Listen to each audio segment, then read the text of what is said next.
di satu pulau.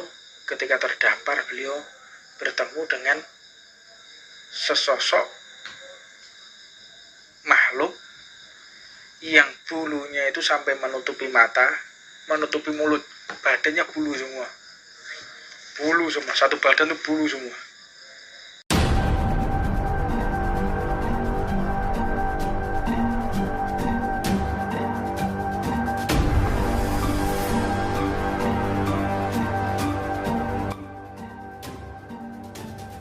Shallallahu alaihi wasallam telah menggambarkan bagaimana detik-detik akhir zaman ini di dalam kitabnya Asratu Alamatis Sa'ah, 10 perkara yang tanda-tanda hari kiamat. Diantaranya adalah wafatnya Rasulullah. Itu adalah tanda besar hari kiamat itu wafatnya Rasulullah. Udah alamatul kibar. Salah satu tanda besar mau kiamat wafatnya Rasulullah 1400 tahun 1500 tahun yang lalu. Itu sudah tanda besar hari kiamat. Dan bagaimana Dajjal itu? Dajjal itu pernah ditemui oleh salah satu sahabat Rasulullah Shallallahu Alaihi Wasallam. Ketika beliau terombang-ambing di dalam satu pulau, kalau mungkin pulau terkenal namanya Pulau Segitiga Bermuda. Disitulah tempat tinggalnya Dajjal. Nah, mungkin di daerah Siberia atau mungkin di daerah laut lepas itu ya. Itu ada pulau yang bentuknya air lautnya itu ada di atas, sedangkan pulaunya di bawah, begini bentuknya. Karena gaya gravitasi yang tepat, titik gaya gravitasi buminya tepat, sehingga pulau tersebut itu bisa terlindungi dari genangan air.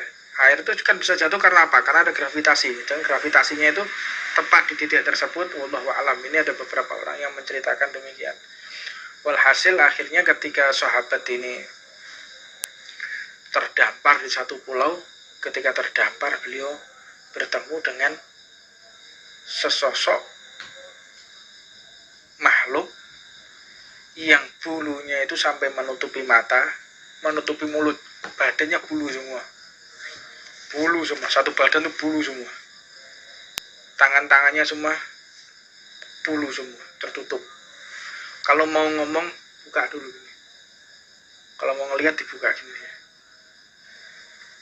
Siapa engkau? Ana al-jasasah, aku Jud wa Ma'jud. Jud wa Ma'jud itu diriwayatkan nanti kalau dia keluar, dia akan makan semuanya. Pohon dimakan, tembok dimakan, air laut diminum, pasir laut dimakan, aspal dimakan sama dia. Apa sih maknanya? Koruptor dulu. Kalau kita mau definisikan koruptor, aspal dipangan, ya tembok ya dipangan, ya pasir laut juga dimakan, digali pasir lautnya, dijual ke negara lain untuk memperbesar wilayah negara lain. Itu sampai kayak gitu loh. Gali pasir dijual ke negara orang lain untuk melebarkan wilayah. Ada berapa pulau tuh yang diambil untuk memperlebar wilayah. Sampai kayak begitu. Ya mungkin itu tentara-tentara Jud wa Ma'jud, para koruptor. Tembok aja dimakan sama dia. Temboknya dimakan, aspal dimakan, kawat dimakan, kelihatan besi dimakan. Para koruptor, waliyadzubillah min dzalik. Ini katakan, siapa engkau? Kalau kau ingin tahu aku siapa, itu berangkatlah engkau ke kuil itu.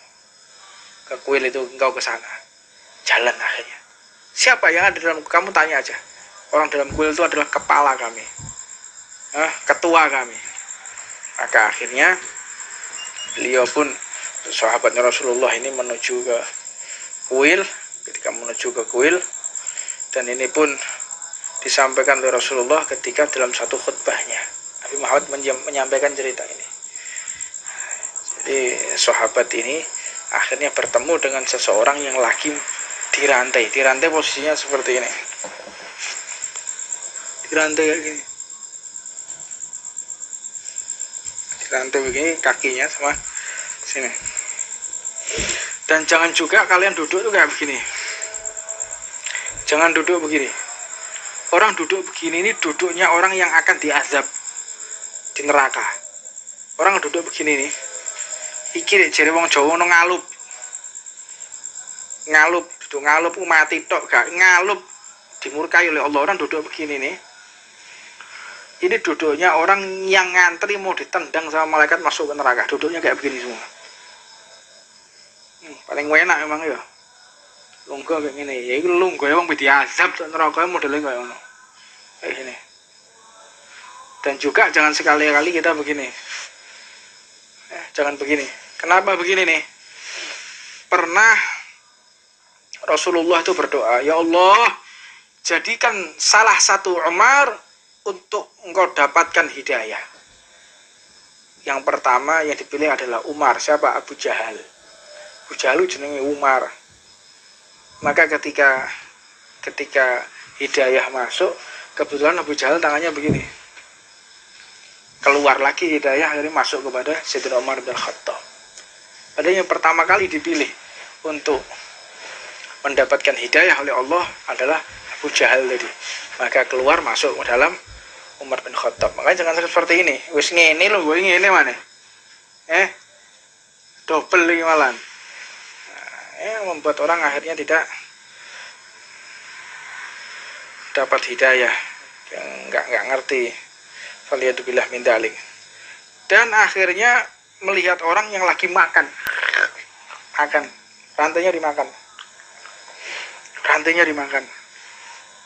tumbuh lagi, dilihat, makan rantai, tumbuh lagi, tanya, siapa engkau? Jangan tanya siapa aku yang mau tanya kepadamu, apakah engkau umatnya Nabi yang lahir dalam keadaan yatim?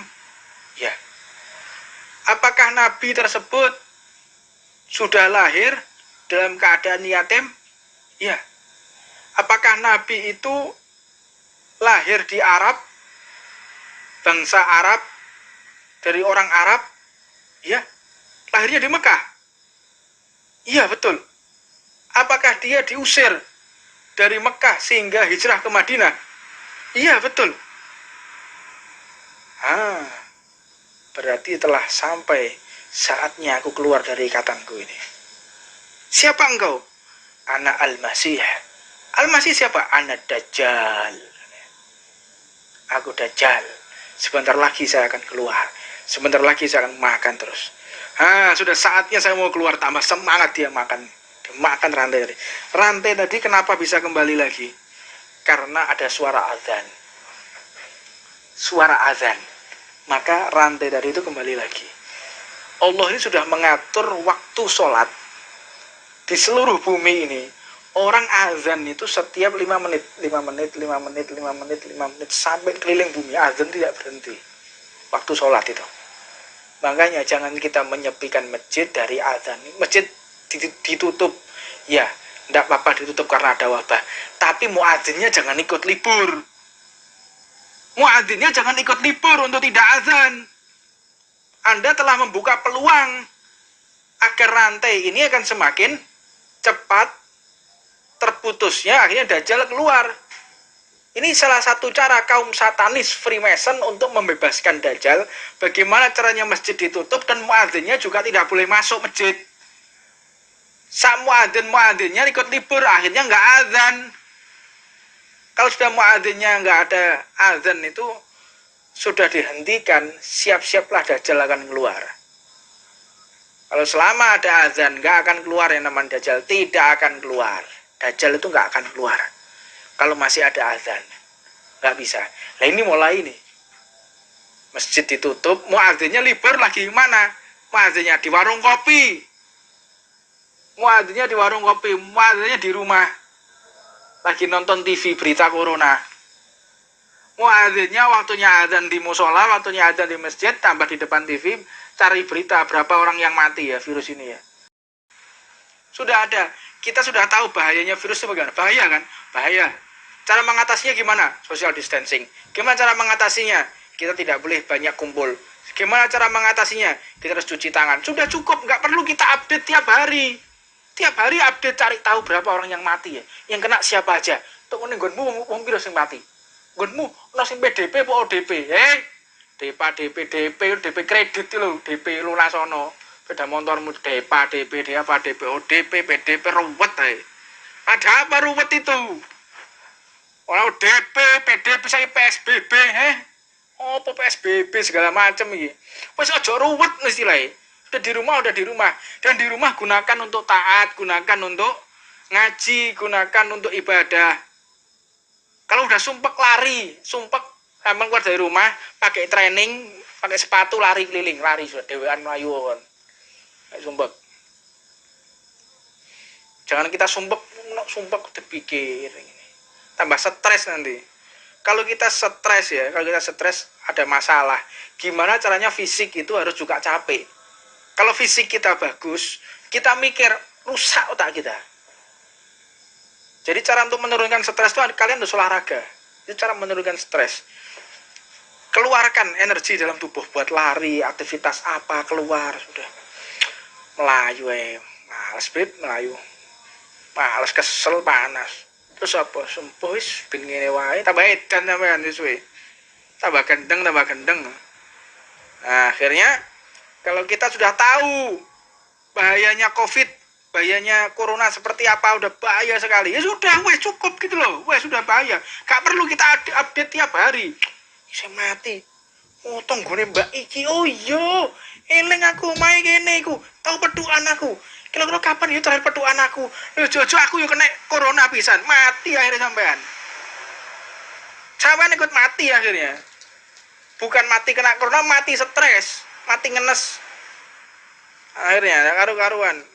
Udah tahu bahaya seperti itu sudah, cukup. Ikhtiar, tawakal. Dan jangan meremehkan juga ya, jangan meremehkan. Penyakit, ini penyakit yang penting kita itu umatnya Rasulullah doa, baca rotib aman gudulmu ngono aman yo. Aman gimana aman? Sampai ziarah Nabiullah Hud aja diliburkan. Ziarah Nabiullah Hud lho ini. Tone Hadramaut Tarim diliburkan. Iki wong kene sik. Ayo ngabuburit bayangno kon. Gak wong geblek gak kayak model-model ngene.